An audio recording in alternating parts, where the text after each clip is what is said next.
Este es el Frente Intercontinental del FMLN.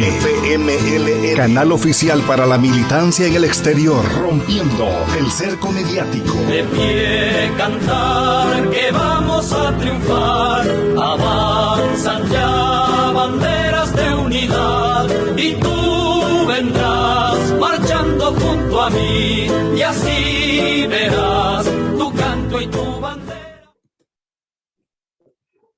Muy bienvenidas y bienvenidos a este nuevo programa del Frente Intercontinental del FMLN, canal oficial de la militancia en el exterior, rompiendo el cerco mediático y puente de la solidaridad internacional con el pueblo salvadoreño. Mi nombre es Alonso Acosta, del Colectivo Digital de Europa, y en esta ocasión tengo el agrado que me acompañe en esta entrevista el camarada Manuel Flores, más conocido como el Chino Flores. Bienvenido, Manuel. Preséntate para los que no te conocen, si puedes darnos una breve reseña de quién es Manuel el Chino Flores. Yo sé que muchos te conocen ya, pero seguramente habrán algunos que no te conocen. ¿Quién es Manuel? ¿De dónde es? ¿Cuál es su trayectoria? ¿Cuáles son sus funciones que ha tenido en el partido? Y ahora, ¿por qué lo tenemos acá en este espacio? El micrófono, Manuel. Muchas gracias, Alonso. Un saludo hasta Milán, Italia. Un abrazo a los compañeros que nos sintonizan, no solamente en Italia, sino que también en Europa, en El Salvador, en Estados Unidos y en cualquier parte, en cualquier rinconcito del planeta. Un abrazo fraterno desde El Salvador.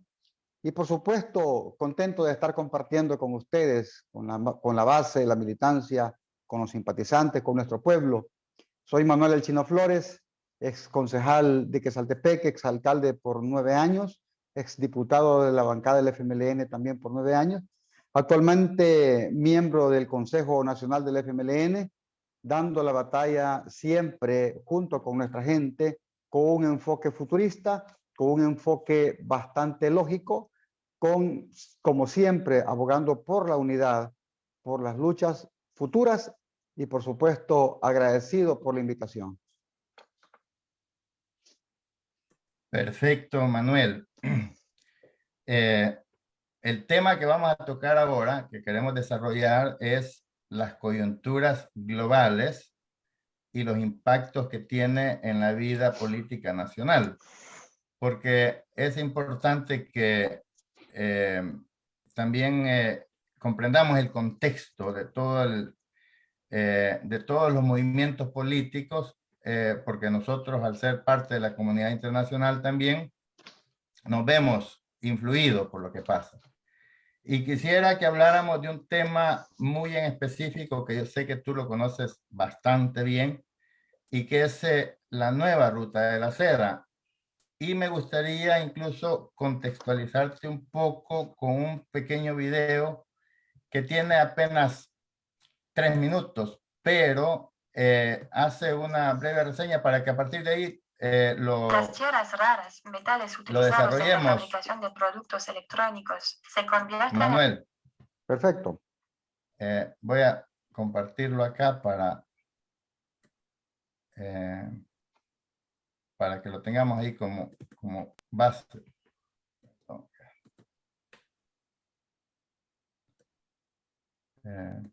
Permítame un momentito. Sí, ahorita. Vamos a pasarlo acá.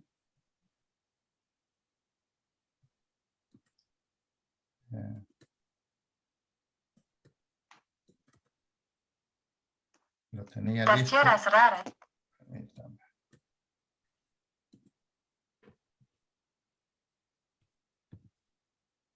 Ahora. Me dice si se escucha bien. Ahorita lo pongo. Las tierras raras, metales utilizados en la fabricación de productos electrónicos, se convierten en una materia prima estratégica, mientras que la gran mayoría de los yacimientos descubiertos están en China. En 2001, China se convierte en miembro de la Organización Mundial del Comercio. El país atrae a las empresas extranjeras gracias a su mano de obra barata. Al mismo tiempo se conceden ventajas a los inversores extranjeros y se suprimen las cuotas de exportación. Pronto los textiles Made in China inundan los mercados estadounidenses y europeos. Muchas empresas trasladan sus fábricas a China y el país se convierte poco a poco en la fábrica del mundo. Su economía se dispara, permitiendo un rápido desarrollo. Para asegurar su economía, el país inicia en 2013 la creación de la nueva ruta de la seda. El objetivo es asegurar su suministro de materias primas y aumentar sus exportaciones de productos manufacturados, acero y aluminio.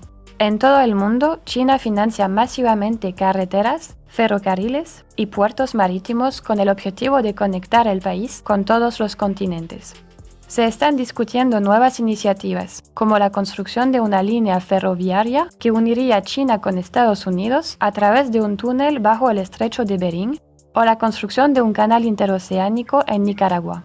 Aunque algunos países se oponen al proyecto, China ya ha convencido a unos 140 países para que acojan la nueva ruta de la seda, que debería estar terminada en 2049, cuando la República Popular China celebra su centenario.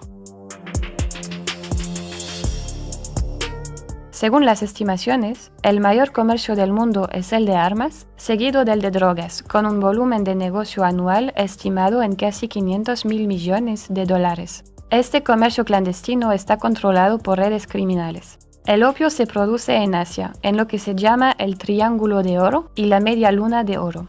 El cannabis se produce principalmente en el norte de África y la cocaína procede sobre todo de Colombia. La droga se transporta por varias rutas hasta Europa y Estados Unidos, que son los mayores consumidores.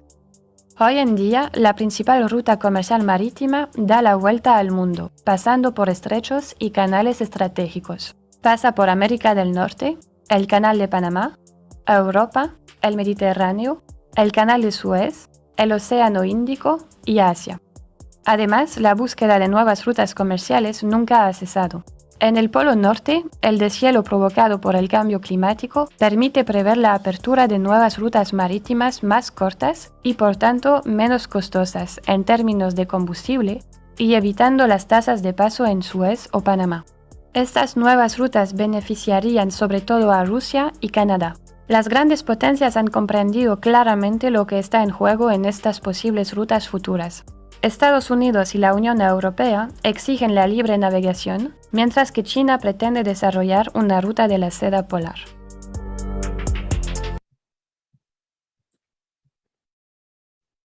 Manuel, es grueso el tema, Sí. pero quería pasar este video para contextualizar para los que, digamos, para que te entiendan cuando tú empiezas a desarrollar el tema, porque a mí me parece que esto es lo que está de fondo en todos los conflictos mundiales, principalmente entre las potencias que ahora se disputan la hegemonía, y tomando en cuenta de la visión estratégica que tiene China, de que para 2049 declararse ya como el hegemón del comercio, por decirlo así, o tal vez no el hegemón, pero tener como la principal potencia económica en el mundo, y esto sí pone en peligro completamente la hegemonía de los Estados Unidos.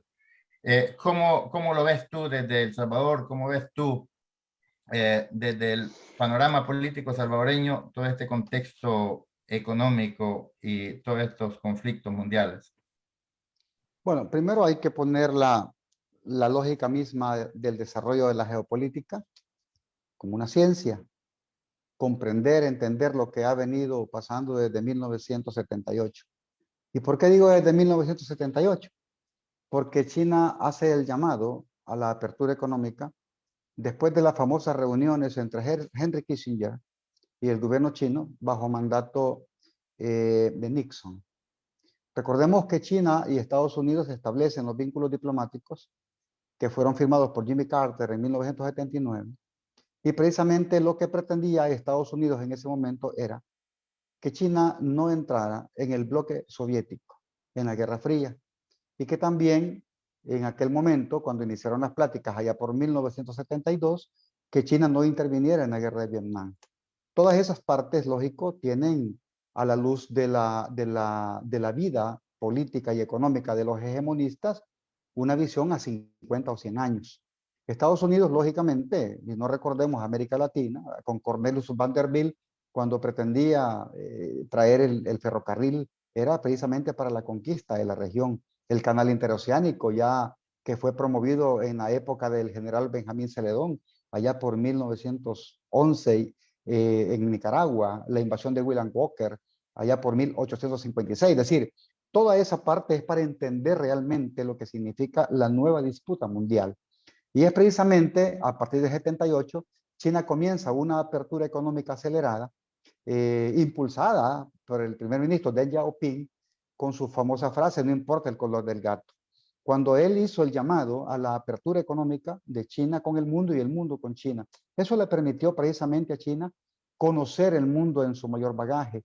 Mandó una cantidad de gente experta a recorrer el mundo. Veíamos a chinos con camaritas, veíamos a chinos de turista, y precisamente lo que andaban haciendo era conociendo el mundo, bajo un concepto que ellos le llaman conocimiento mutuo, como la premisa básica para el crecimiento conjunto.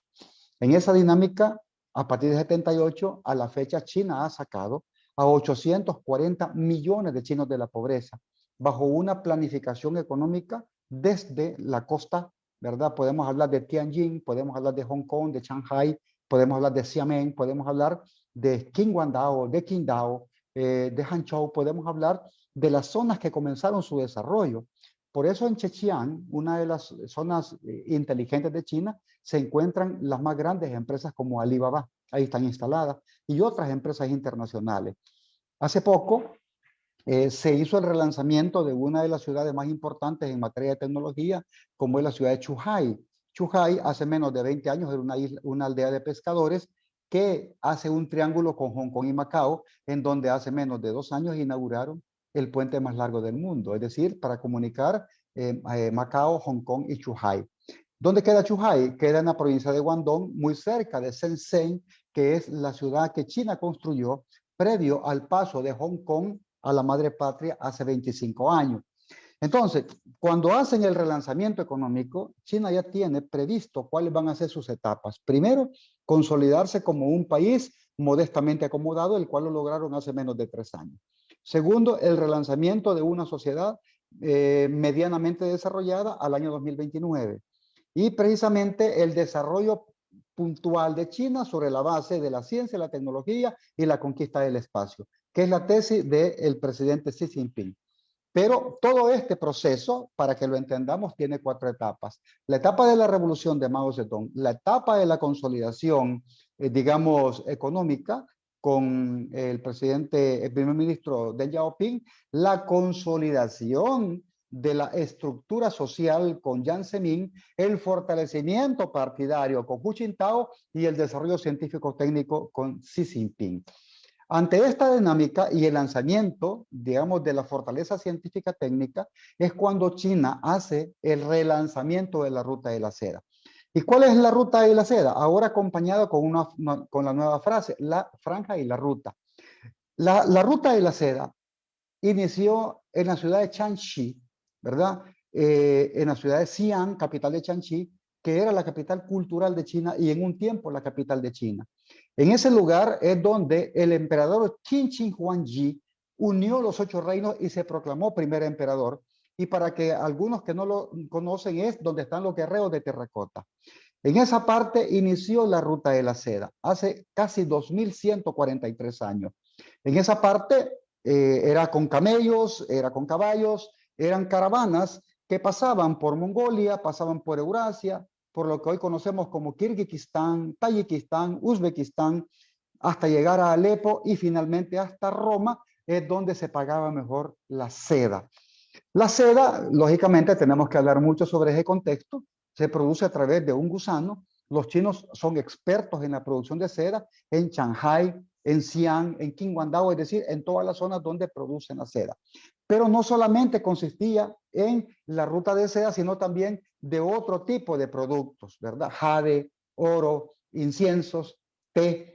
Y por supuesto que durante toda esa época eran asaltadas las caravanas, muchas veces por los pueblos vecinos. Por eso, en ese momento, nace un nuevo concepto que se llama la diplomacia del comercio, donde el emperador envía a un emisario llamado, ¿cómo se llama? Embajador, para ir a hablar durante 17 años con esos pueblos, para convencerlos de que en lugar que asaltaran las caravanas, se sumaran al desarrollo normal de la ruta. Y es así como todas esas zonas de avituallamiento se convirtieron en zonas de abastecimiento para el paso de caravanas. ¿Por qué lo digo esto? Porque además del desarrollo normal de la ruta de la seda, desarrollaron la franja. Y no es, por ejemplo, casual que el mariscal Chen He, el mariscal eunuco, que, digamos, dirigía los barcos del tesoro, llegó 82 años antes que Colón a América Latina. El comercio entre Perú y China tiene más de 2000 años. El comercio de México con China tiene más de 2000 años. Es decir, y por eso no es raro que en el tema del concepto de la ruta de la seda y la franja de la seda, tanto México, Perú como China son 3 de los 4 países con mejor arte culinario en el mundo, porque es una combinación entre ellos. Ahora, regresando al concepto de lo que China plantea, hace menos de 5 años el presidente Xi Jinping hizo el relanzamiento de la nueva franja y la ruta, con una inversión de casi 998 mil millones de dólares. Es decir, estamos hablando de $1 billón de dólares, no 1 billón al estilo estadounidense, que es 1000 millones, sino 1 millón de millones. Y eso implica la reconstrucción de ciudades como Alepo en Siria, como Kabul en Afganistán. Es decir, todos esos movimientos geopolíticos no son por gusto. La reconstrucción de Yemen, que ya está en camino a través de una negociación con Arabia Saudita y Emiratos Árabes Unidos, que son los que están bombardeando al país árabe más pobre, que es Yemen. ¿Y por qué Yemen? Porque Yemen es uno de los países de la, digamos, de la parte arábiga, de la península arábiga, que comparte continente asiático y africano porque tienen una isla. Y esa isla es la que controla el comercio que va a pasar a la zona euroasiática. Entonces, Yemen tiene el puerto de Adén, en donde hoy está siendo controlado por los hutíes. Y los hutíes son la milicia chiita respaldada por Irán. ¿Por qué traigo esto digamos, a la situación actual? Porque hoy en día ya hay negociaciones entre Irán y Arabia Saudita después del conflicto de Rusia con Ucrania.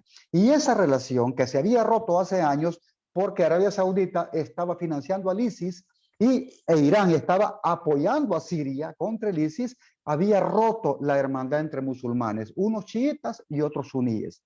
China, ¿qué papel juega? Pues precisamente China encabeza la reconstrucción de esas ciudades destruidas por la locura. China encabeza la inversión en puertos, en barcos, en aviones. China encabeza, por ejemplo, la construcción de un puerto en Pakistán como el futuro aliado para el paso de una, digamos, de una tubería de gas que va a pasar hacia Alemania. China hace una relación euroasiática con Uzbekistán, con Rusia, para crear un ambiente económico fuerte. China está fortaleciendo el BRICS. ¿Y quién es el BRICS? Brasil, Rusia, la India, China y Sudáfrica. Y hay 2 nuevos miembros que quieren integrarlo, Irán y Argentina. Entonces estamos hablando del polo de desarrollo económico más grande del mundo, que va a tener una población aproximada de 3.860 millones de habitantes. Esa parte es la que va a competir con el G7, no con la OTAN, porque la OTAN es una parte militar, sino con el G7, donde está Estados Unidos, donde está Canadá, donde está Japón y donde están los países históricamente invasores y saqueadores, pero que tienen una diferenciación, no producen, únicamente compran. Y ese es precisamente lo que China entendió. Vamos a llevar la tecnología a África. Llevaron el tren a Namibia, están llevando la tecnología hacia países como Angola, Sudáfrica, Lesoto, Djibouti. Están llevando el desarrollo normal y compartiéndolo con estos países. En el lado de América Latina, México, Perú, Brasil y Argentina se convierten en los principales socios de ese mecanismo de la Ruta de la Seda. Y precisamente, ¿por qué razón? Porque la Ruta de la Seda es el desarrollo normal del comercio con el mundo entero. Y uno de los mayores productores de soya, como es Argentina y Brasil, son los que están acudiendo al llamado de China. ¿Qué pasó con el tema de Ucrania y de Rusia? Sencillamente, Rusia, ya cansado de que se violen los tratados, la OTAN viola los tratados, porque después de la Segunda Guerra Mundial, la lógica era que desapareciendo la OTAN y el Pacto de Varsovia se iba a tener una libre convivencia. La OTAN, aparte de no cumplir, violó, llevando a los países bálticos como Estonia, Letonia y Lituania a formar parte de la OTAN y de la Unión Europea. Lo mismo con Bulgaria, Hungría, la desaparecida ex Yugoslavia, la ex desaparecida Checoslovaquia. Y por supuesto que ahora estamos viendo una nueva lógica en el comercio por dos razones.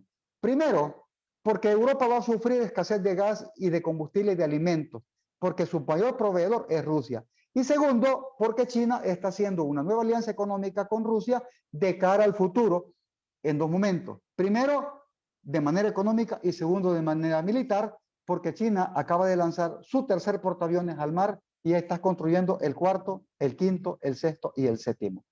¿De qué nos estamos preparando? Para que un nuevo orden mundial asome allá por 1929, cuando China se convierta en la primera potencia económica del mundo. Ya estamos a las puertas.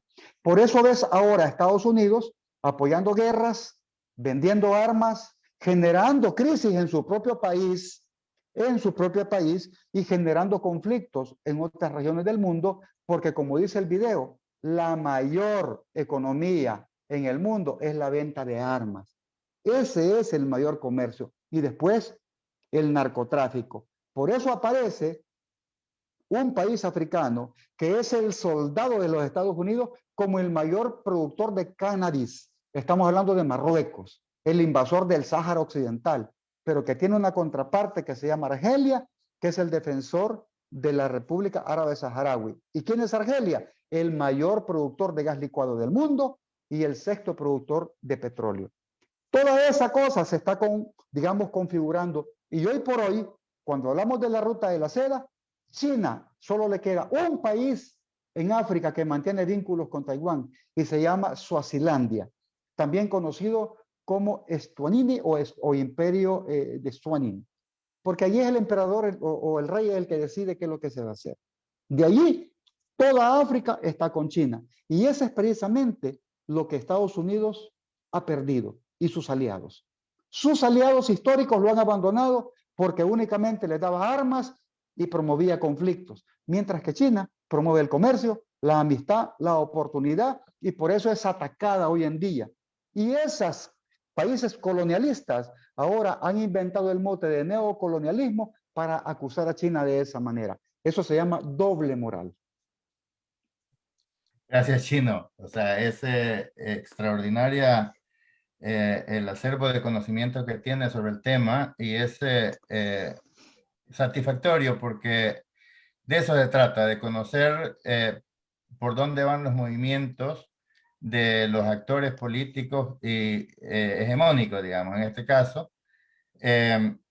Hay como tres líneas características que definió Xi Jinping cuando lanzó la nueva ruta de la seda, que fue, uno, no existe una única forma de desarrollo, o sea, refiriéndose al sistema capitalista, por supuesto, que puede haber diferentes formas de desarrollo económico, endógeno y exógeno. Lo otro, desarrollar aliados para desarrollarse a sí mismo. O sea, que eso es parte, digamos, de lo que todo el desarrollo de las infraestructuras para poder hacer que los productos fluyan. Y lo otro, la nueva característica de los productos chinos, el nuevo significado que tendría hecho en China.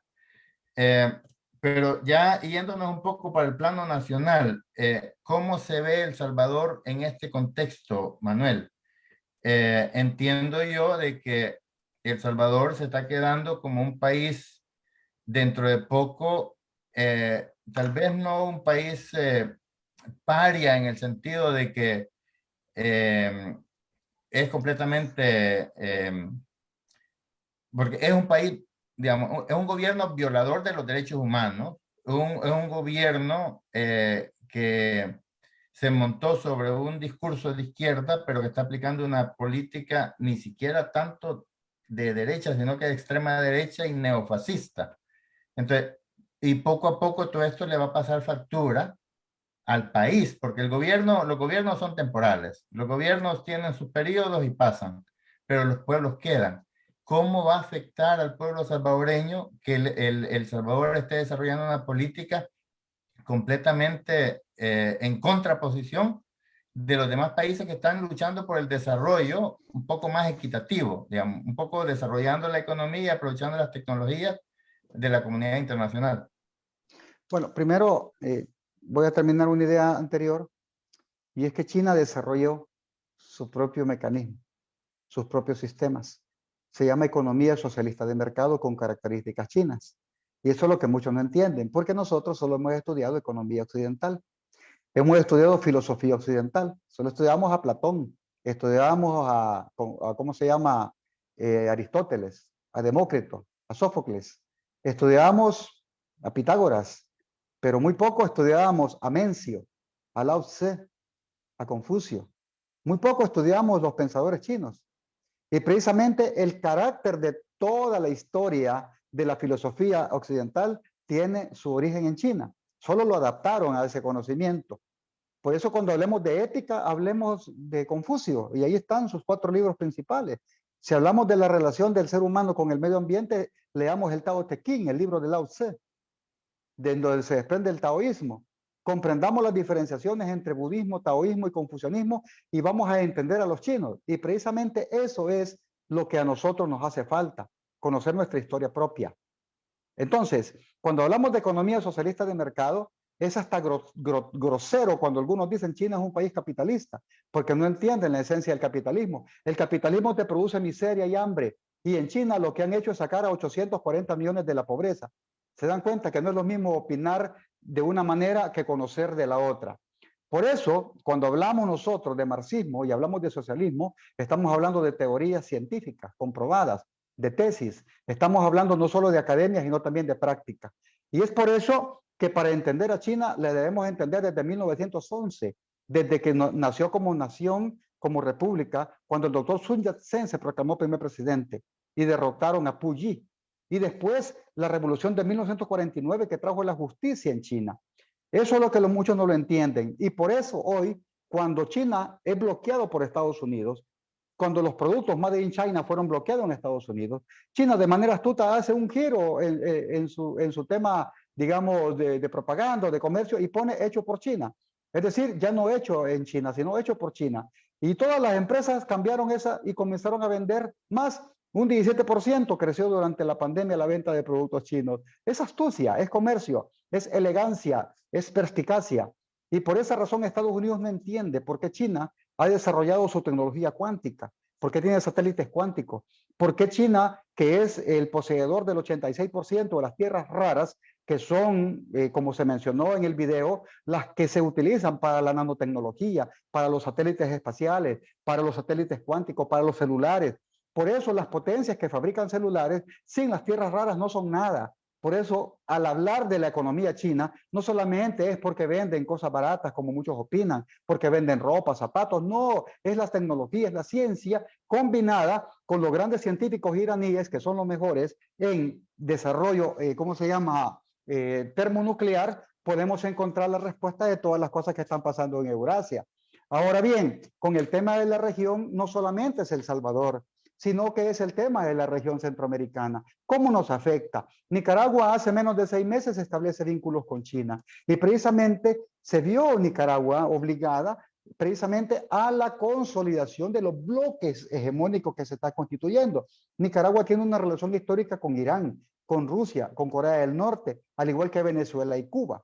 Pero cuando tú estás viendo los nuevos bloques, y es precisamente a lo que me voy a referir, estamos hablando de la última cumbre de las Américas. 10 mandatarios no fueron, pero no fueron por la misma causa, no fueron por diferentes razones. Primero, Nicaragua, Venezuela y Cuba fueron excluidos por Estados Unidos. En esa primera instancia, dice el presidente AMLO, yo no voy, sino van todos, y no fue. También vino el presidente Arce de Bolivia y dijo, si hay exclusión no voy, y no fue. ¿Quién más no fue? La presidenta Xiomara Castro, porque es un gobierno progresista, es un gobierno de izquierda, pero no es revolucionario, es una alianza, pero no fue por solidaridad con Nicaragua y Cuba. Pero viene Yamatei El de Guatemala dice, yo no voy a ir porque la fiscal que acaba de ser electa me la vetó a Estados Unidos. Y me la vetó porque está en la lista Angel. Y no es por solidario, sino que sencillamente dijo Yamatei, nosotros somos un país soberano, chiquito pero con dignidad. Y no fue. Y de ahí comenzás a ver, todos los países que no fueron tenían una causa. Ajá, y El Salvador es el único que dijo por qué no fue. Ahí es donde tú tienes la lógica misma de qué parte estás dentro del bloque que se está constituyendo, donde están el BRICS, donde están los países euroasiáticos que han constituido con China una potencia económica, donde están muchos de los países del CARICOM, donde está la Alianza ALBA, donde está una cantidad de esfuerzos de países que no agachan la cabeza ante Estados Unidos, pero no por retórica, sino por antiimperialistas y por soberanos. En esa dinámica, cuando estamos hablando de que muchos dicen es que, pues sí, Estados Unidos es nuestro principal socio comercial, y eso es cierto, y que tenemos 3.5 millones de salvadoreños, también es cierto, y que mandan remesas, también es cierto, pero no se lo regalan, se lo ganan. Y esa parte es la que debemos ir entendiendo. Hay otras cosas que debemos nosotros comenzar a aplicar, y es la lógica de lo que es lo que queremos como país. Convertirnos en simples depositarios de remesas y de consumidores, o convertir a nuestro país en una, digamos, posibilidad real como una zona de avituallamiento y de desarrollo regional.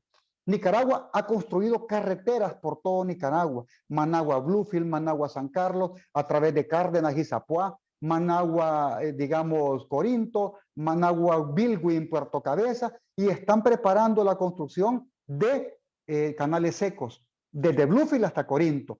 ¿Nosotros qué estamos haciendo? Simplemente hablando de Bitcoin, simplemente hablando de sueños irrealizables, de pleitos permanentes, de meter preso a la oposición, de comenzar a romperle la madre al que no esté conmigo, a tratar de intimidar al que no piensa como yo. ¿Así va a salir El Salvador adelante? No. Lo que necesita El Salvador es un posicionamiento firme, serio. Si se declara de izquierda está bien, si se declara de derecha también, pero no puedes andar de ambiguo, de decir vamos a ver de qué manera andamos flotando en el espacio, porque de una u otra manera el gas se te va a acabar y vas a caer. La región ha cambiado de manera sustancial. ¿Cuántos países tienen vínculos con China? Panamá, Costa Rica, Nicaragua y El Salvador. Quedan 3 pendientes: Honduras, Guatemala y Belice. Pero si tú ves más allá, en la región del norte, México, Estados Unidos y Canadá están con China, diplomáticamente o comercialmente, porque voy a hacer una diferenciación. Y en el sur, solamente Paraguay mantiene vínculos con Taiwán, con la provincia rebelde de Taiwán. Y en el Caribe, Haití, Santa Lucía y, si mal no recuerdo, San Vicente y las Granadinas mantiene vínculos con Taiwán.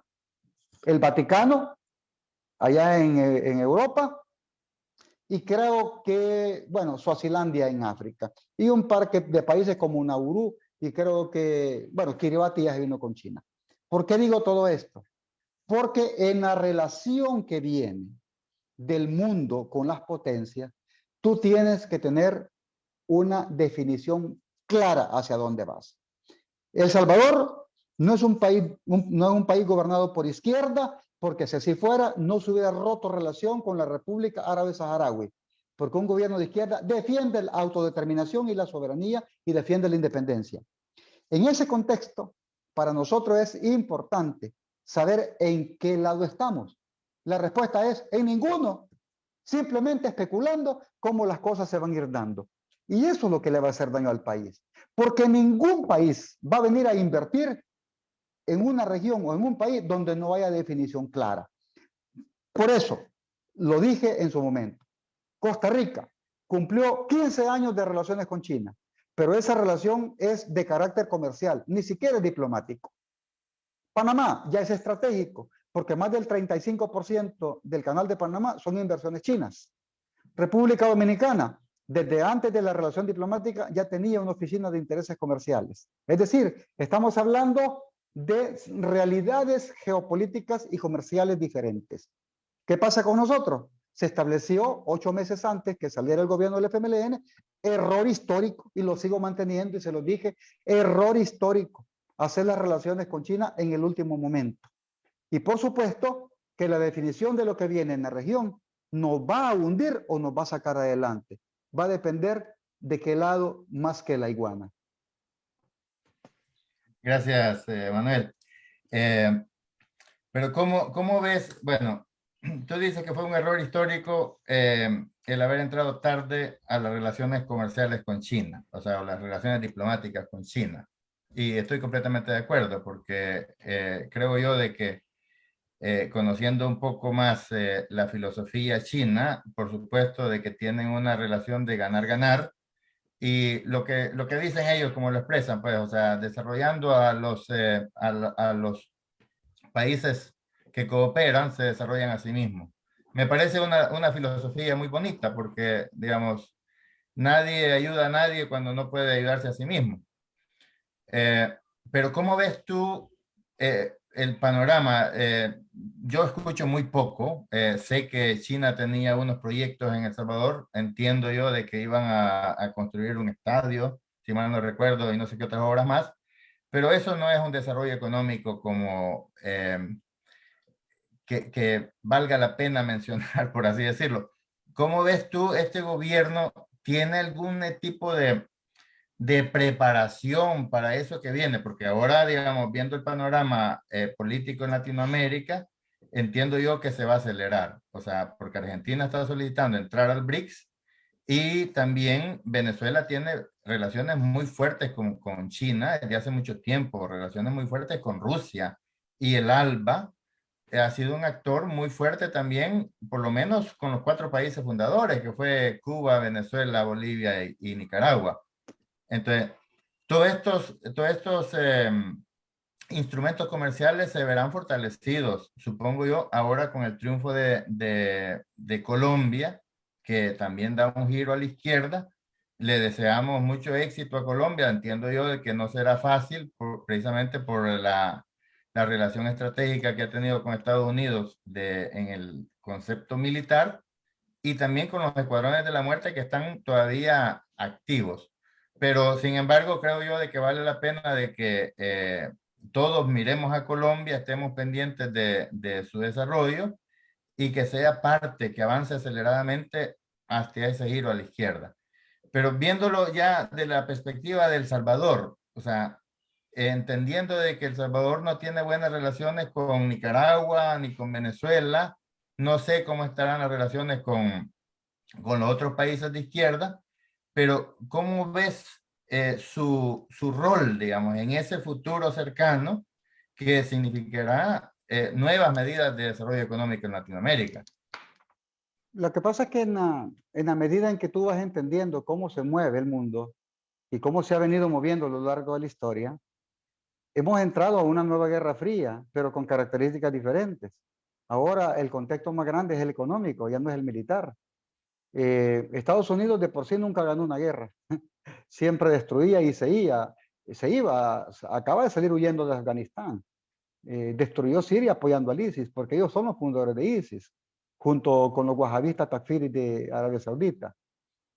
Ahora tú ves una relación diferente entre países que antes tenían un conflicto, como es Siria con los Emiratos Árabes Unidos. La visita de Bashar al-Assad a los Emiratos Árabes Unidos, ya estás viendo la mano de China y de Rusia. Es decir, estabilicemos la región, convirtamos la región en una región de paz y de prosperidad. Y por eso cuando tú viste en el video que son dos países que han sido los soldados de los gringos en la región, 3 prácticamente, son los países más violadores de sus derechos humanos. Colombia, mayor productor de cocaína en el mundo.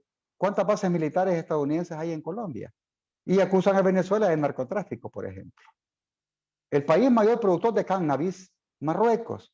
¿Y cómo transfiere Marruecos su mercadería a África? A través del contrabando. Pasan por la ruta del Dakar. El Dakar, ojo, tú sabes que venía de París, eso era una ruta de narcotráfico. Los saharauis cerraron esa ruta, cerraron el paso, porque recordemos que hace 43 años después de la invasión marroquí ordenada por Hassan II, la instauración de la República Árabe Saharaui, ¿verdad? Con Mustafa el-Wali como presidente a los 28 años, la acción militar saharaui contra Mauritania que obligó a Mauritania a retirarse. Es decir, toda esa parte muchos no entienden que incluso el soldado de Estados Unidos en el Mediterráneo es Israel, son los que tienen la mayor violación de los derechos de los pueblos palestinos. Entonces, cuando estamos hablando ahora de las influencias futuras, de cuál va a ser el papel de nuestro país, estamos hablando de que si nuestro país continúa con una retórica de creerse un país importante, sin darse cuenta que nuestra economía está completamente saturada de deudas, que no tenemos producción nacional, que no producimos más que migrantes y que no tenemos una política de recuperación económica, nunca vamos a entender qué tipo de políticas internacionales vamos a tener que hacer y aplicar. China, en este contexto, por ejemplo, ha llevado a muchos países donaciones para que mejoren su condición de vida, el pueblo como tal. Por ejemplo, Zimbabue acaba de finalizar la construcción del edificio del Congreso de Zimbabue. Eso pidieron. Costa Rica pidió un estadio, la carretera San Carlos, la inversión en medio ambiente. Otros países pidieron un estadio de cricket, especialmente los países de la Micronesia y Polinesia. Otros han pedido estadios, otros han pedido bibliotecas, pero eso son donaciones. Es como que te donen buses, como que te donen ropa. Son donaciones, no de inversión. No lo metamos eso como que ya los chinos están afianzando. No, eso es una donación que se firmó el 23 de agosto del año 2018, cuando se establecieron los vínculos diplomáticos. Y después, este gobierno continuó las negociaciones. Entonces, no confundamos, compañeros, las relaciones políticas con las comerciales y con las diplomáticas. China mantiene relación diplomática con más de 180 países, de diferentes índoles, con países africanos, con países europeos, con Brasil, con Indonesia, con Djibouti, con, digamos, San Marino, con México, con más de 180 países. Y todos esos países tienen diferentes tipos de gobierno. Hay monarquías absolutas. Hay países, digamos, con democracia parlamentaria. Hay países con reyes, con jeques, y también hay, digamos, sultanes, como el caso de Omán, que es un sultanato. Y China tiene relaciones diplomáticas. La diferencia es también que con ese tipo de relaciones pueden ser de dos maneras, o solo comerciales o también estratégicas. Y cuando hablamos de estratégicas, ya estamos hablando como Cuba, por ejemplo, como Venezuela, por ejemplo, como Rusia, por ejemplo. Estratégicas como Vietnam, por ejemplo, como Corea del Norte, como Irán, como Pakistán, por ejemplo. No así la India, que aunque son parte del BRICS, hay que entender ahora que el principal contrincante militar, político e histórico de China es la India. Y no solamente por asuntos actuales, sino también por el origen de Buda, que muchos catalogan a Buda como originario de la India, pero otros dicen que es de Nepal. Y por supuesto que ese es un debate de carácter religioso. Entonces, entender esa particularidad ahora te permite entender por qué China tiene a su principal aliado en la región, a Pakistán. Y es precisamente porque una de las agresiones principales que Estados Unidos está promoviendo contra China es la separación de la provincia de Xinjiang, donde viven en su mayoría musulmanes uigures, que varios de ellos fueron a apoyar al ISIS contra Bashar al-Assad. ¿Quién fue el país que hizo una alianza con China para evitar precisamente la proliferación del ISIS y de los movimientos terroristas en Xinjiang? Fue Pakistán, porque Pakistán, recordemos que se separó de la India porque la mayoría de población, o casi toda, era musulmana, y en la India pues no. Toda esa historia es la que debemos ir analizando también para entender el comportamiento de nuestro actual gobierno. ¿Cuál es el posicionamiento internacional? Por ejemplo, cuando Nicaragua expulsa a la OEA de su país, que a mí me parece correcto, ¿verdad? Cuba no es miembro de la OEA, Bolivia ya había renunciado en la época de Evo Morales. Es decir, ¿qué pasó? El Salvador se abstuvo de condenar a Nicaragua. Y por eso ahora vemos que hace menos de un mes el ministro de Agricultura de El Salvador visitó Nicaragua y firmó un convenio de cooperación en materia de agricultura. A lo mejor compra de semilla, a lo mejor compra de fertilizantes, porque recordemos que Nicaragua mantiene excelente relación con Irán y con Rusia, que son los principales proveedores de ese tipo de materia prima. Irán le vende combustibles a Nicaragua. Hace poco visitó el ministro de Energía de Irán en Nicaragua. Rusia le vende, digamos, fosfatos y otro tipo de abonos a Nicaragua por su relación histórica Ajá, y a nosotros cerramos la relación con los saharauis. Ojo, ¿cuál fue la propuesta de Marruecos? ¿Qué le iba a dar fosfato a El Salvador? ¿Dónde está el fosfato? Sencillamente ya hay un bloqueo de parte de Suecia y de otros países para que Marruecos no siga robándole el fosfato a los saharauis. Esas partes son los movimientos que se están dando a nivel internacional. Por eso debemos tener siempre conciencia mística y principios de que tú no puedes cambiar discurso a cada momento. Debes de tener un rumbo correcto, un rumbo en donde tú vayas a llevar a tu pueblo al desarrollo, a la parte fundamental. Y como tú dices, China te apoya, pero China no te va a sacar a ti de la pobreza. China te va a respaldar con su ayuda, con sus iniciativas. Pero por supuesto que quien tiene que poner todo de su parte es cada país. Algunos lo han logrado. Y te puedo mencionar países africanos que están en un desarrollo permanente, como Nigeria, por ejemplo, como Argelia, por ejemplo, que están dando ejemplos. Otro es Etiopía, Eritrea, Djibouti. Entonces, esos son los modelos que nosotros debemos no copiar. Debemos también pensarlos, porque El Salvador es El Salvador. China es China, Estados Unidos es Estados Unidos, Nicaragua es Nicaragua, y nuestra historia, aunque se parezca, es diferente. Excelente, Manuel.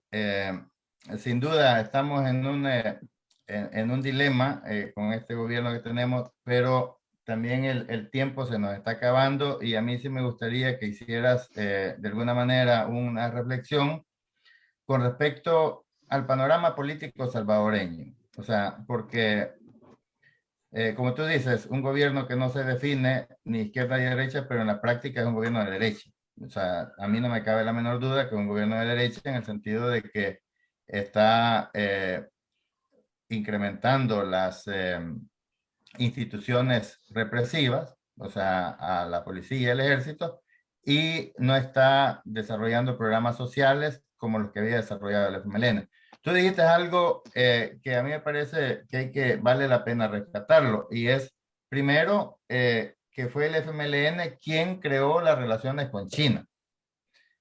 Y que, bueno, el FMLN tenía, supongo yo, bueno, ahí tú me darás algunos datos, cómo se había avanzado en esas relaciones con China y cómo quedó cuando dejó el FMLN su gobierno y cómo están ahora.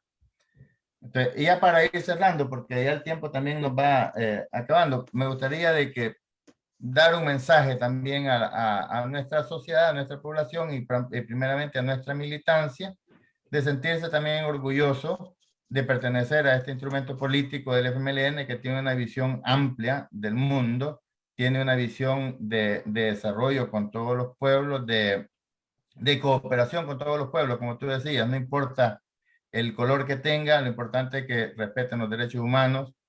No sé si dijiste eso, pero me parece que también estaba implícito en tu participación, de poder cooperar con la comunidad internacional. Si puedes darnos algunos datos, ¿cómo ves que está esa cooperación con China en este momento y cómo ves a nuestro pueblo de cara a esa lucha interna política? Bueno, primero hay que dejar que las cosas caminen de manera normal y natural. Las relaciones diplomáticas son entre estados y como tal es el Estado salvadoreño el que tiene que dar cuenta de ese tipo de relaciones. Las relaciones políticas son entre partidos y nuestro partido tiene más de 35 años de tener relaciones estratégicas con el Partido Comunista de China. Las relaciones comerciales son entre comerciantes, son entre empresarios. Hay que diferenciarlo, porque si no, nosotros mismos nos va a agarrar pues ansiedad de estar acusando a China de apoyar a Bukele. Lo mismo podemos pensar que apoya a Bolsonaro, por ejemplo, o a Lasso en Ecuador. Pues si Lasso hace poco estuvo en Ecuador, en China, negociando un nuevo préstamo, apoyo de China a Ecuador. La visita de AMLO, de Fernández. Es decir, los presidentes tienen como norma pues mantener una relación diplomática a través de sus embajadores, su canciller. Pero aquí no creo que tengamos esa visión. Ahora, no comamos ansias. Las relaciones diplomáticas se van a mantener por lo largo de la vida. o se pueden romper también en algún momento. Eso va a depender mucho pues, de los giros geopolíticos que puedan ocurrir. Ya ocurrió. Santa Lucía, Gambia ya han roto con China, ya han vuelto otra vez a establecer los vínculos diplomáticos. Pero yo lo que sí creo es que debemos de estar nosotros conscientes que el papel del FMLN no es un papel electorero, es un papel de guía principal de este pueblo para llegar a construir una mejor alternativa en manera económica, cultural, social, de convivencia, de paz social. Un país en el cual nos sintamos orgullosos de practicar la convivencia, de tener capacidad de desarrollar la agroindustria, las carreras técnicas, la capacidad de tener mejores instalaciones deportivas y culturales, la posibilidad real de tener un mejor medio ambiente o un mejor manejo de desechos sólidos. Un país en el cual nos sintamos orgullosos de elevar la producción de café y mejorar su calidad, o también del cacao, donde nos sintamos orgullosos de no solo producir mangos y naranjas, sino también la capacidad de procesarlo. Un país en el cual nosotros nos sintamos orgullosos de la convivencia de todas las religiones, sin pelearnos por diferencias ideológicas. ¿Eso cuesta? Sí cuesta. Y ese es precisamente el camino del FMLN, el camino difícil, el camino de la lucha, el camino de la emancipación. ¿Por qué comer ansias si participamos o no en las elecciones del 24? ¿Acaso ese es el fin último del FMLN? El fin del FMLN como tal, primero es reconstruir el partido en unidad, con criterio. Es decir, estamos hablando de trabajar sobre la base de recomponer la estructura y el instrumento político. Segundo, prepararnos para el futuro y a nuestros hijos también. Capacitarnos, estudiar, leer, formarnos, porque un militante del FMLN debe ser también un formador político o ideológico, un formador técnico. Un militante del FMLN debe ser también un buen comunicador. Un militante del FMLN debe también tener educación y promover la educación.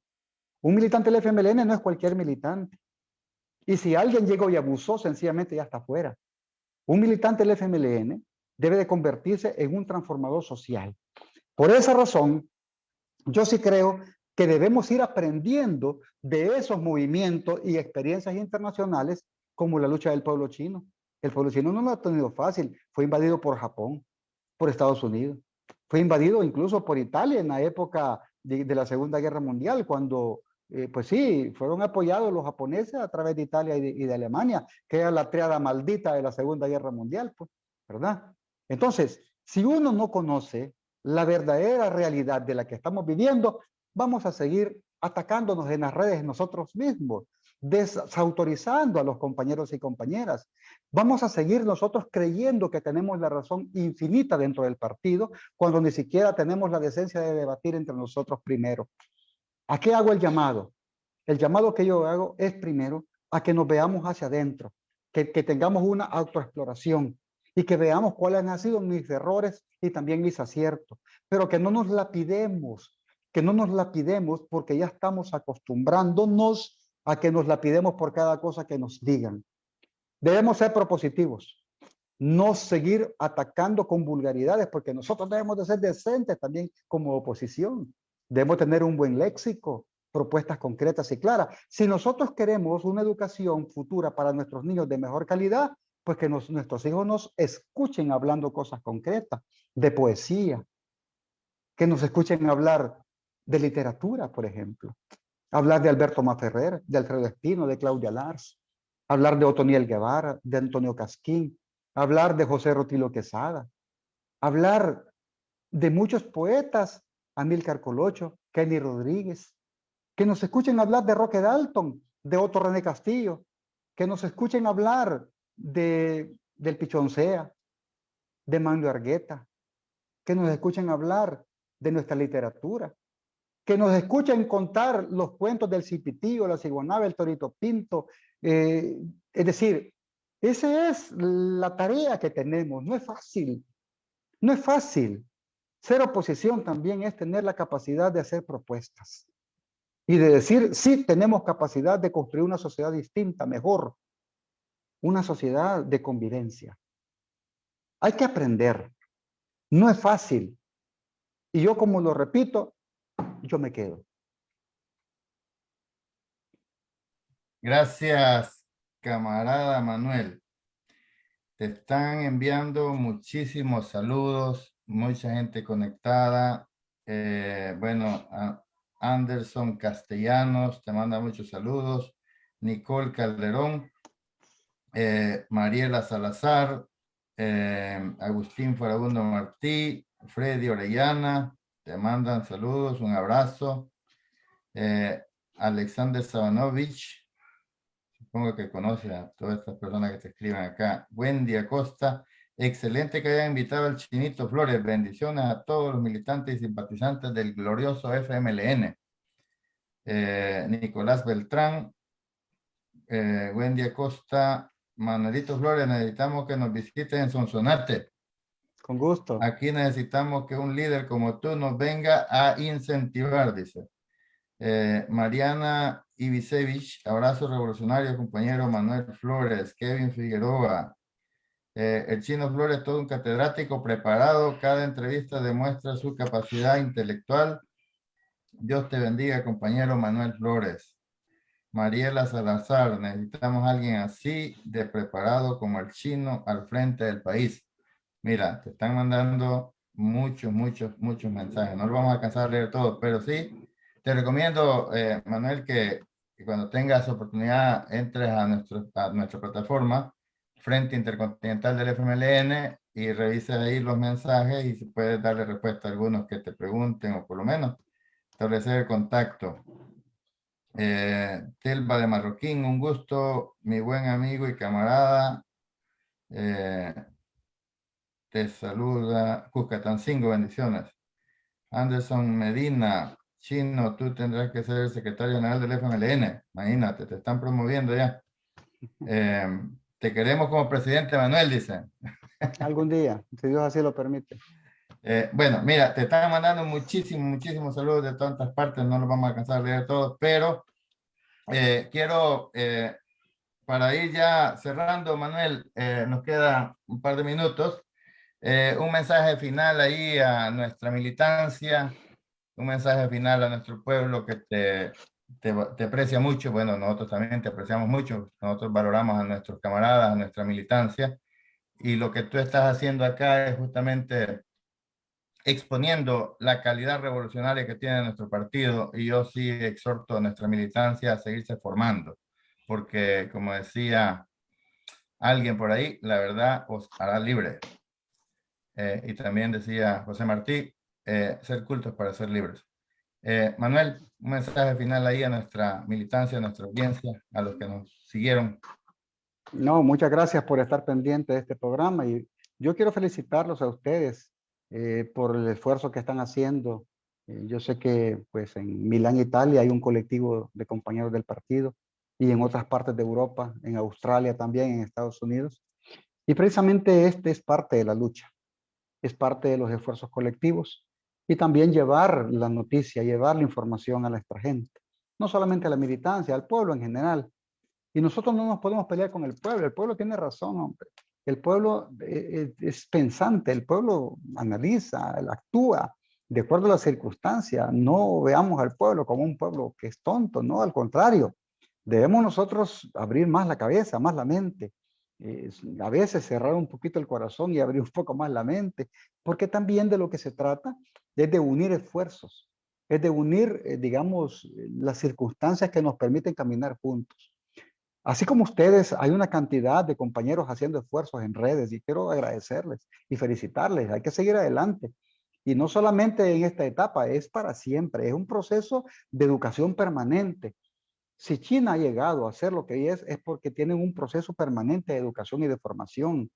Si hay países como Cuba que aún a pesar del bloqueo no ha caído, es precisamente por la formación y es por la preparación de su pueblo. Hay problemas, sí, pero los enfrentan con categoría. Por lo tanto, debemos entendernos, escribirnos, solidarizarnos, que son las premisas de un revolucionario, la mística, la solidaridad. No lo perdamos. Visitemos a nuestros compañeros donde quiera que se encuentren. Algunos están enfermos, otros están padeciendo de algún tipo de necesidades. Visitémoslos, no solamente cuando seamos alcaldes, diputados o ministros. Estemos permanentemente. Y cuando se sea nuevamente ministro, diputado, alcalde, recordemos que es una tarea que el partido y el pueblo nos ha dado. No es para que vayamos a maltratar a la gente. No es para que excluyamos a nuestro pueblo. No es para sentirnos con un rótulo en la frente que diga salúdeme porque soy ministro o soy diputado o alcalde. Hay que leer el libro de una ex senadora chilena que se llama El virus de altura. Hay que vacunarnos antes de que nos dé ese virus. Yo creo que en eso, pues sencillamente el pueblo es el que juzga. No pongamos atención a calumnias, a difamaciones, eso no ayuda. No respondamos con violencia a la violencia, sino con inteligencia, ¿verdad? El sabio calla cuando el ignorante grita. Y porque cuando el ignorante grita, hasta el oído llora. Yo creo que esa parte debemos de irla comprendiendo. Claro, a veces nuestra propia euforia y nuestra propia característica nos obliga a gritar o nos obliga a ofender, pero creo que debemos también nosotros prepararnos con carácter, prepararnos para el debate. Y un debate siempre debe ser ganado por la verdad y la justicia. Debemos prepararnos en todo tipo de materia, geopolítica, en sociales, en ciencia, para debatir y proponer, porque no solo se trata de debatir, se trata de proponer, que la gente nos escuche proponiéndole alternativas, acompañándolos pues, y no solamente criticando. El FMLN no es un partido de crítica, es un partido de acciones, de acompañamiento. Es un partido de principios, historia, y nació en lo más profundo de este pueblo. Por eso, agradecerles a todos los que han escrito, agradecerles sus palabras, cualesquiera que sean. Y a ustedes también, pues, desearles una feliz noche hasta Milán. Algún día espero conocer Italia, no conozco, ¿verdad? Bueno, y darles un abrazo. En Suecia, Manuel, yo estoy en Suecia. Y saludar también a los que están en Suecia, por supuesto, perdón, sí. A los que están en Suecia, ya está prácticamente... Acá de noche, sí, son las 9 de la noche. De 9 de la noche. Y por supuesto, pues que Suecia, los compañeros de Suecia son muy solidarios. Sí. Mandarles un abrazo también a ustedes. Perfecto. Frente Intercontinental tiene colectivos en todos los continentes y tenemos todos los usos horarios, por eso que a veces hay transmisiones en la mañana, en la mediodía, en la tarde, porque los diferentes colectivos, ya sea de Estados Unidos, Canadá, acá en Europa, Australia, tenemos diferentes programaciones, pero somos el mismo esfuerzo. Bueno, y con estas palabras agradecemos al compañero Manuel Flores por habernos acompañado en esta entrevista a nombre del Frente Intercontinental del FMLN, canal oficial de la militancia en el exterior. Y también agradecemos la participación de todos los que nos siguieron, nos compartieron, comentaron. Y nos despedimos, no sin antes invitar a toda la militancia del FMLN en el exterior a unirse a este esfuerzo, haciendo un llamado a la unidad. Una unidad en pensamiento y acción con responsabilidad de lucha social, como lo decía el compañero Manuel. Exigimos también la libertad para las y los presos políticos en El Salvador y agradecemos a la solidaridad internacional por el apoyo que nos han dado, nos dan y nos seguirán dando en nuestra lucha por nuestra liberación, por la paz y la democracia. No más persecución política, dictaduras nunca más. Proletarios de todos los países unidos. Viva el FMLN.